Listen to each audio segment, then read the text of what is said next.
Emily, Great to be with you. what do you make of the present situation? Before the war, the recent war began, the Straits of Hormuz were open, and I don't think anyone was talking about the United States scaling back its sanctions on Iran. Things have taken a curious turn, haven't they?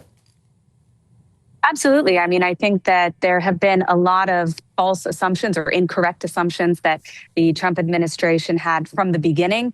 I think that the Strait of Hormuz issue is a complete mess from the beginning when they started making this an issue. But now when we talk about negotiations, it's very clear that at least diplomatically and in terms of public diplomacy, the United States is very much on the back foot. I mean, they're very much behind. It is the Islamic Republic who's kind of dictating the terms of these agreements. And although President Trump has done his best to present it as something different, I mean, everybody knows when you're looking at what the situation is that A, the Strait of Hormuz was open at the beginning. And also, I don't even know why we're discussing releasing potentially up to $12 billion into the hands of the Islamic Republic when we know what they did with the last time they got $6 billion. It was a huge part of funding those terror proxies, Houthis, Hezbollah, Hamas. They're partly responsible for what happened on October 7th. We don't want to see more of that in the region. It shouldn't even be on the table, releasing funds to this regime, much less sanctions relief. Those are different issues that aren't even being addressed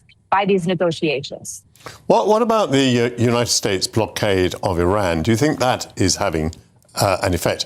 I mean, I assume that when the United States claims that Iran is anxious for a deal, it's referring to the fact that Iran is being hurt by these sanctions.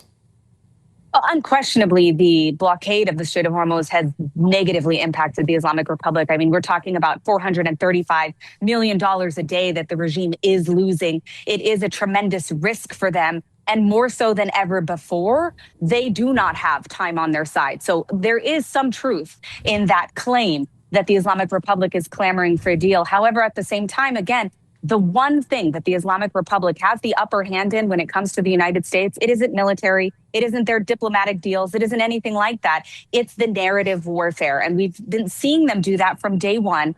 Doubling down on the claims they're making, no matter how false they are. And for some reason, we've seen a lot of the media has given them lip service on these issues, whether or not those things are true. And that actually has an impact on the battlefield, unfortunately. So that impacts all of the negotiations, how it's being phrased. We know the Islamic Republic is in a weak position. They were in a weak position before the conflict started with the United States. The people, majority of them, want to see their own government overthrown, okay? People were cheering when the United States bombed Iran. This is almost unprecedented when we're talking about wartime.